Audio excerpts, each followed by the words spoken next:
സ്വന്തം ലീലയിത നിങ്ങളുടെ മുന്നിൽ ഒരിക്കൽ കൂടി എത്തിയിരിക്കുകയാണ്. നാളിതുവരെ നിങ്ങൾ എനിക്ക് ചൊരിഞ്ഞ സ്നേഹവാത്സല്യങ്ങൾക്ക് നന്ദി അർപ്പിച്ചുകൊള്ളുന്നു. ഇന്ത്യയിൽ അങ്ങോളം ഇങ്ങോളം വിദേശത്തുമുള്ള എന്റെ ആരാധകരുടെ സ്നേഹ നിർബന്ധത്തിന് വഴങ്ങിയാണ് ഞാൻ എന്റെ തിരക്കുകൾക്കിടയിലും ഓടിയെത്തിയിരിക്കുന്നത്. എന്റെ ഈ വരവിന് വേറൊരു കാരണം കൂടി ഉണ്ട്. അതാ അങ്ങോട്ട് നോക്കൂ, എല്ലാരും അങ്ങോട്ട് നോക്കൂ. എന്തെങ്കിലും കണ്ടോ? ഒന്നും കണ്ടില്ലല്ലോ. അതാ പിന്നെ ഇങ്ങോട്ട് നോക്കൂ. ഈ ഇരിക്കണത് ആരാ? ആരാ? എന്റെ ആദ്യ കാലഘട്ടങ്ങളിൽ എന്റെ പെർഫോമൻസുകളിൽ എന്റെ ഒപ്പം ഉണ്ടായിരുന്ന എന്റെ വലം കൈയായിരുന്ന കൈതക്കാട്ട്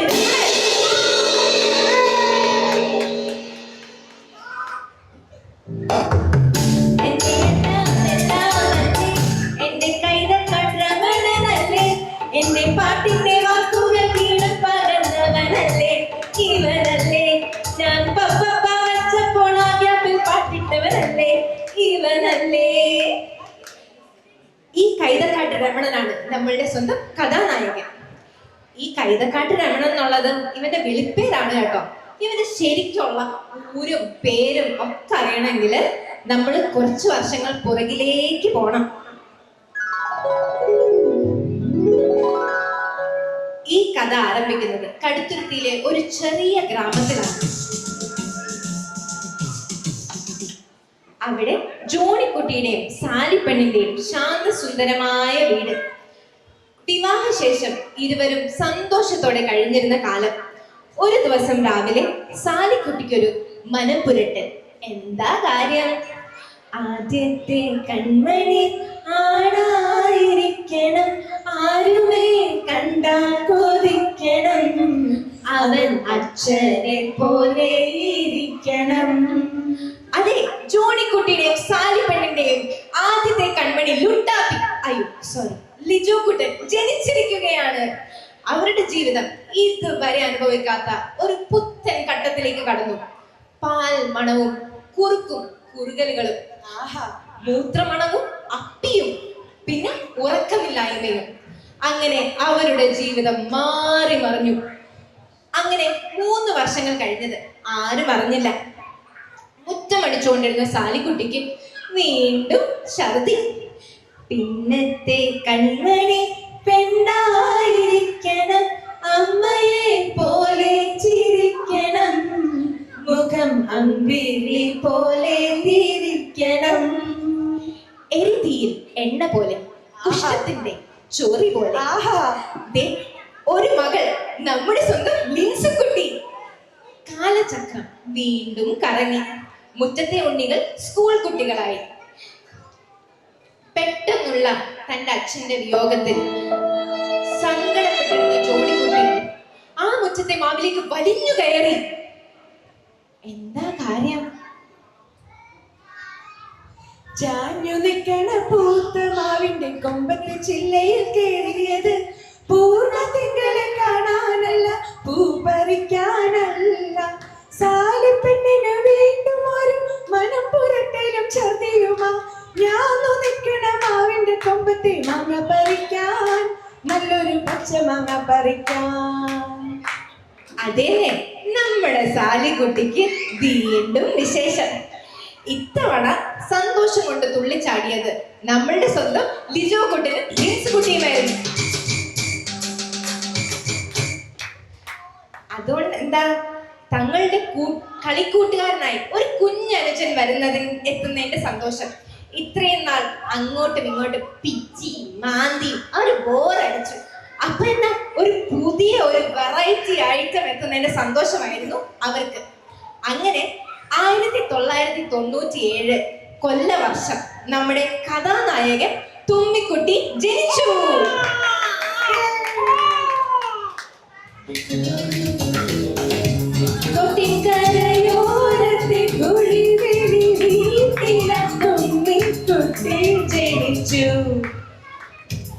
ചേച്ചിയുടെ ചേട്ടന്റെ കുഞ്ഞനുജനായവൻ മെല്ലെ മെല്ലെ വളർന്നു.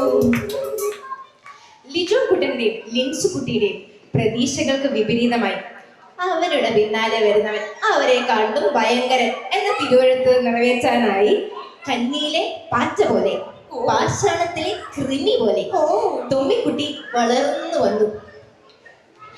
വീട്ടിൽ വരുന്ന അതിഥികളെല്ലാം ചോദിക്കും, മക്കളെ നിങ്ങളുടെ പേരെന്താ? ലിജോ, ലിൻസു, തോമസൂട്ടി. അതെന്താ അങ്ങനെ ഒരു പേര്? അപ്പൊ നമ്മുടെ ജോണിക്കുട്ടി പറയും, ലിജോ ഉണ്ടായി 10-12 വർഷം കഴിഞ്ഞല്ലേ, അപ്പോഴേക്കും ട്രെൻഡൊക്കെ അങ്ങ് മാറിയായിരുന്നു.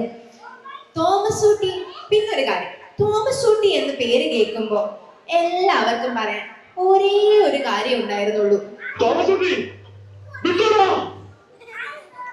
അങ്ങനെ തോമസൂട്ടി വലുതാവുമ്പോ ഒരു വലിയ കണ്ടുപിടുത്തക്കാരനാകണമെന്നായിരുന്നു അവന്റെ ആഗ്രഹം. അവന്റെ കണ്ടുപിടുത്തങ്ങളെല്ലാം മൂലം അപ്പൻ പൊറുതിമുട്ടി. എന്നാൽ അമ്മയുടെ പ്രശ്നം അത് വേറൊന്നായിരുന്നു.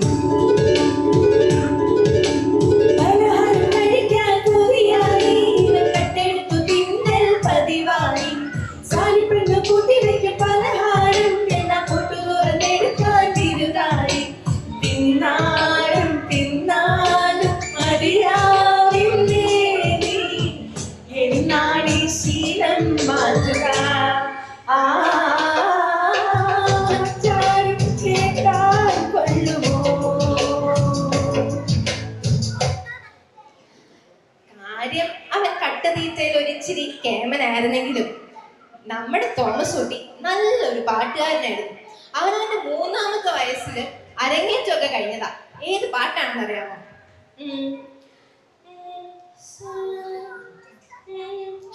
കണ്ണനുണ്ണിയാണേ കണ്ണനാണേ കൊച്ചു കൊമ്പനാണേ കൊമ്പനാണേ. ഇതായിരുന്നു ആ പാട്ട്. പിന്നെ നിങ്ങൾ എന്താ വിചാരിച്ചേ 3 വയസ്സുള്ള വെച്ച് ഹരിമുരളീരവ പാടുമെന്നോ? പക്ഷെ ഇതിനെല്ലാം ശേഷം അവൻ വളർന്ന് ഒരു യുവ കോമളനായി നമ്മുടെ മർച്ചന്റ് നേവിയിലേക്ക് യാത്രയായി. ചാന്തു കുടഞ്ഞൊരു സൂര്യൻ മാനത്ത്, ഷിപ്പ് വിടുന്നു കടലിൻ തീരത്ത്, നിൻചുടു ശബ്ദങ്ങൾ ചിതറും കാറ്റത്ത്, നിന്നിലെ കുടലിൽ മാലേ പുറത്തേക്ക്. ചാന്തു കുടഞ്ഞൊരു സൂര്യൻ മാനത്ത്, ഷിപ്പ് വിടുന്നു കടലിൻ തീരത്ത്. അങ്ങനെ കടലിലെ തിരമാലകളോടും കടൽ ചൊരിക്കിനോടും പൊരുതി കുറേ നാൾ. അങ്ങനെ കല്യാണപ്രായമായ തോമസൂട്ടിക്ക് വേണ്ടി ജോണിക്കുട്ടിയും സാലിപ്പെണ്ണും പെണ്ണന്വേഷിക്കാൻ തുടങ്ങി. ചെറുക്കന്റെ ചേട്ടത്തി അമ്മയായ ക്രിസ്റ്റിക്കുട്ടിയാണ് അതിന് ചുക്കാൻ പിടിച്ചത്.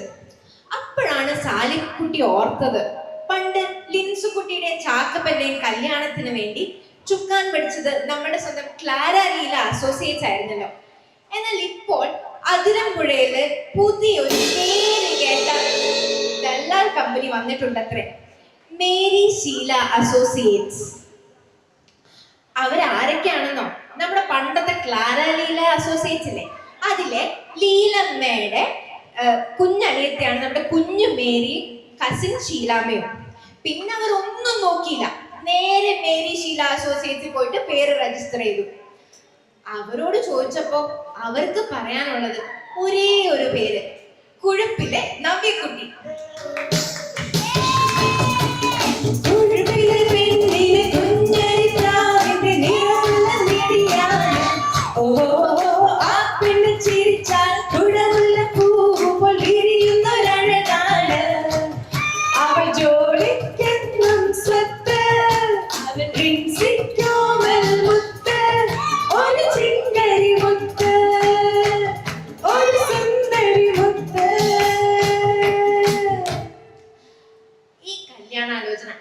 എല്ലാവർക്കും സന്തോഷമായിരുന്നു.